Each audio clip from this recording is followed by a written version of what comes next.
Hello students, welcome to EduPod.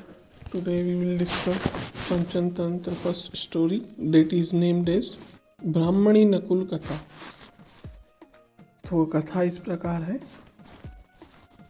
किसी नगर में देवशर्मा नामक एक ब्राह्मण रहता था। उसकी गर्भिणी स्त्री ने एक पुत्र को जन्म दिया। उसी दिन एक नेवली भी एक नेवले को उत्पन्न करके मर गई। तब पुत्र पर स्नेह करने वाली उस ब्राह्मणी ने पुत्र के समान उस नेवले को भी दुग्धपान, उबटन तथा तेल मालिश आदि क्रियाओं के द्वारा पाला पोषा, किंतु वह उसका विश्वास नहीं करती थी। पुत्र स्नेह के सर्वोपरि होने के कारण हमेशा डरती रहती थी कि कभी यह अपने जातिगत दोष के कारण पुत्र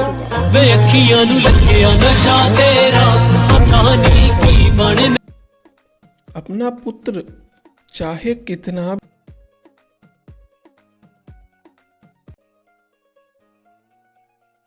भी दुर्नीति हो, कुरूप, मूर्ख, व्यासनी तथा दुर्व्रत क्यों न हो, वह अपने माता पिता के हृदय को आह्लादित करने वाला ही होता है।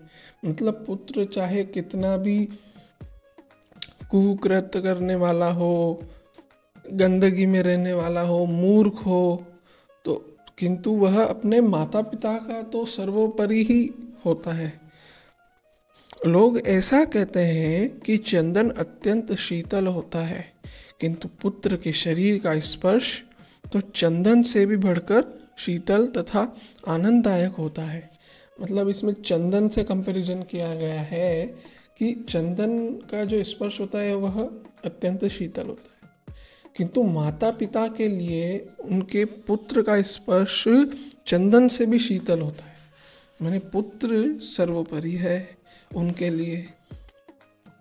लोग जैसा पुत्र के स्नेह बंधन को चाहते हैं, वैसा न मित्र के, न पिता के, न हितैषी के एवं पालन पोषण करने वालों के बंधन को चाहते हैं। मतलब जो सन या डॉटर की जो रिलेशनशिप मदर या फादर से होती है, वह किसी से नहीं होती। मतलब माता पिता कितने भी संबंध निभा लें, कि मित्र के साथ निभा लें, पालन पोषण वाले के साथ करने के साथ बिता लें, पर उनको स्नेह बंधन जैसा पुत्र के साथ मिलता है वह कहीं नहीं मिलता। बाद एक दिन उस ब्राह्मणी ने पुत्र को शैया पर सुलाकर और जल के घड़े को लेकर पति से कहा, स्वामी, मैं जल लाने के लिए तालाब पर जा रही हूँ, आप इस नेवले से बालक की रक्षा करना। अब जो ब्राह्मणी रहती है वो एक दिन बिस्तर पर अपने पुत्र को सुलाकर चली जाती है और पति को कहकर जाती है, स्वामी, तुम तो अपने बालक की रक्षा करना। किससे? नेवले से। उसके चले जाने पर ब्राह्मण भी घर को खाली छोड़कर भिक्षा लाने के लिए कहीं चला गया। इसी समय दुर्भाग्य से एक काला सांप बिल से निकला। नेवले ने उस सर्प को देखते ही उसे अपना स्वाभाविक शत्रु समझकर भाई की रक्षा के निमित्त सर्प के साथ लड़कर उसके टुकड़े टुकड़े कर दिए। अब सांप और नेवला तो स्वाभाविक शत्रु हैं, ये अपन जानते हैं। तो नेवला और जो उनका पुत्र था, तो वह अपने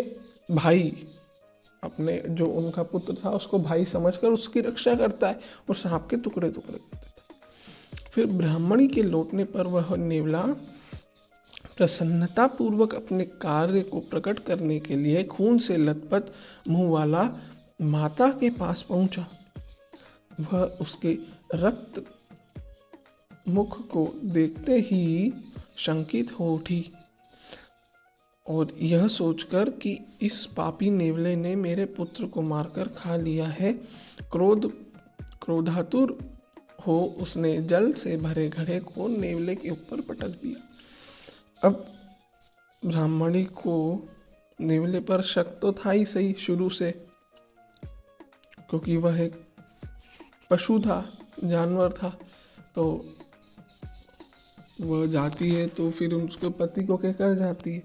अब हुआ क्या, जब से उसने टुकड़े टुकड़े कर दिए सांप के, तो वो नेवला खुश हो गया। तो वह उछलता कूदता गया, वो भी उसे अपनी माँ की तरह ही समझता था। तो वो गया, तो अब ब्राह्मणी को शक था, तो उसने उसका रक्त मुंह देखा और घड़ा उसके ऊपर फेंक दिया कि इसने मेरे पुत्र को मारकर खा लिया है। इस प्रकार नेवले को मारकर विलाप करती हुई वह ब्राह्मणी ज्यों ही घर के अंदर आई, अब वह विलाप करने लगी कि उसका पुत्र मर गया है। तो वो ज्यों ही घर के अंदर आई, त्यों ही उसने पुत्र को पूर्वव्रत सोते हुए देखा। अब जैसा कि कथा का शीर्षक ही ब्राह्मणी नकुल कथा है, तो ज्यों ही उसके पुत्र को पूर्वव्रत सोते हुए उसने देखा और खाट के पास में ही टुकड़े टुकड़े किए हुए काले सांप को देखकर वह नकुल की मृत्यु से शोकाकुल हो उठी और अपनी छाती एवं माथे को पीट पीट कर रोने लगी। अब वह अंदर आती है तो देखती है उसका पुत्र तो सकुशल सोया हुआ है। वो साइड में वो काले सांप को टुकड़े टुकड़े देखती है तो वह समझ जाती है। तो वह नकुल अर्थात नेवले का नाम नकुल था, तो उसकी मृत्यु पर वह शोक मनाकर माथा और छाती पीट पीट कर रोने लगती। इतने में ही भिक्षा लेकर ब्राह्मण भी आ गया। घर के अंदर जाकर देखा कि नकुल के वध से ब्राह्मणी शोकाकुल हो विलक विलक कर रो रही है। पति को देखते ही उसने रोकर कहा, अरे लोभाभित होकर तुमने मेरी बात नहीं मानी, तो अब पुत्र की मृत्यु के दुख रूपी वृक्ष के फल को भोगो, अथवा यह ठीक ही कहा गया है, अधिक लालच नहीं करनी चाहिए और सर्वदा लालच का त्याग भी नहीं करना चाहिए। अति लोभी मनुष्य के मस्तक पर चक्र घूमता है। ब्राह्मण ने पूछा, यह कैसे? तब ब्राह्मणी ने कहना आरंभ किया। तो अगली कथा लोभाविष्ट चक्रधर कथा नाम से है। तो यह किसके संदर्भ में है? लालच। तो अब जो ब्राह्मण था वह भिक्षा लेने, मतलब लालच के लिए ही वह गया था भिक्षा लाने।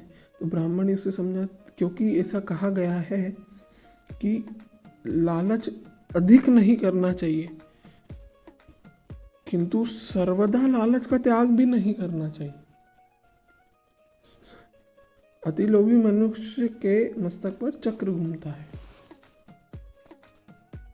वह सर्वदा घूमता ही रहता है। जैसे अगर अधिक लालच करेंगे तो लालच बढ़ती ही जाएगी, किंतु हमेशा लालच का त्याग भी नहीं करना चाहिए, कभी कभी करना चाहिए। तो हर किसी की समझने वाली बात है। तो अब वह नकुल की मृत्यु का शोक मना रहे